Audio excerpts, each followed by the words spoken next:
Congratulations, you have decided to be a part of the VBX leadership team. VBX is our most fun component of VBS that there is. You are with the 4th and 5th graders, and this week is going to be so crazy. There's a big spirit competition that gets the kids so excited about coming and about inviting their friends, which is a good thing because this year we are learning about Elijah. We're going to learn that Elijah stood up for God. He chose to do what was right, even though it was not the easy choice to make. We're going to learn that God is powerful, that God is real, that God stood up for us when he sent his son Jesus to take the punishment for our sins. We're going to learn that God has a plan. And because of all of these things, you and I can be brave just like Elijah, and we can stand up for God. We can choose to do what is right when we have God in our lives. It's going to be an amazing week, and you are going to be so excited. I can't even wait to see what you come up with for your groups. Your group is going to have a team cheer that you can come up with. The kids might help you make that. You might come up with some ideas on your own. You're going to have a team color, a team name that you're going to cheer all about. You're going to decorate your area and your kids as that color. So if you were outrageous orange, you'd probably deck your kids out in head to toe in orange stuff. You're going to decorate your area completely orange. It's going to be so much fun. Your kids are going to love it. Okay? Then, once they've done all of that stuff, and you know that's how the whole week goes, you're going to have a band, live band that's going to be there. You'll have large group games and large group speakers who will come and present the Bible message to you. Then you get the opportunity to individually know these kids and help them understand the lesson in a more engaging and personal way so that they're not just hearing it over and over again, but they're also getting a chance to respond and to think deeply about the spiritual concepts that we've learned. So here's your part in that. In your curriculum, the first thing you'll see is a leader devotion. That is for you. Please, you're not going to be able to effectively teach something that you haven't learned yourself.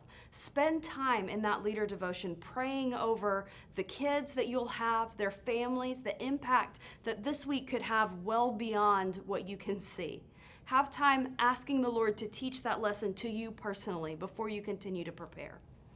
Then, as a small group leader, you will also have a chance to do some icebreaker games. When the kids first come in, you'll have a chance to get to know them a little personally. You'll come up with your team cheer. You'll get to do all the different things that are outlined in your curriculum very quickly to help you get to know those kids and to introduce the spiritual concept for the day in a fun way. After that, everybody's going to go to large group. And large group is very fun, and it is loud. And it's going to be great. They'll play games. They'll get to know the Bible story. And you have most of this curriculum will be given to you. You'll know which part is yours because at the top it'll say small group. That's you. If it says large group, that's somebody else. You don't have to worry about that part at all. If that's in your curriculum book, that's great because it is there for a reference for you so that you know what's going to happen in large group and you can build off of that when you go into small group, okay? So your responsibility is small group, large group is somebody else, but you will be a part of that and it's there for your reference. After large group, you'll go into your next small group time.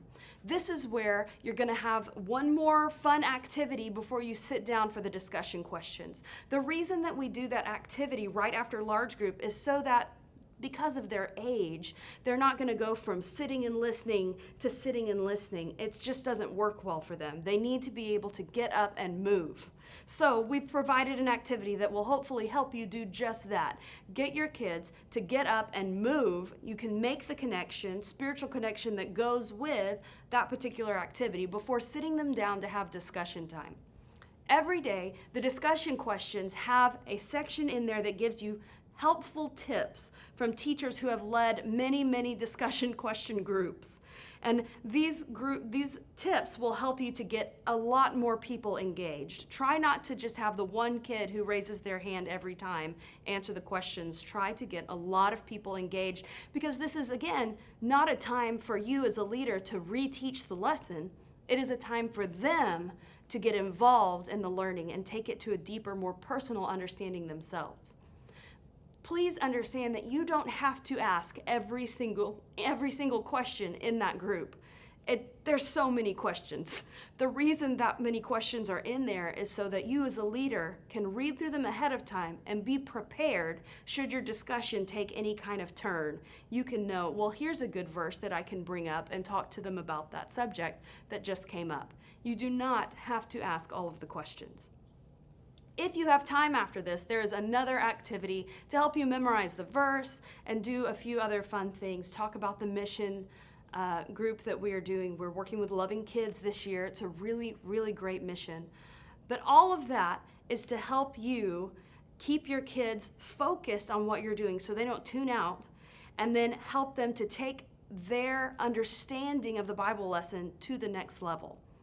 Thank you so much for volunteering for VBX. It is going to be loud, it's going to be fun, it's going to be crazy, and it will make a difference.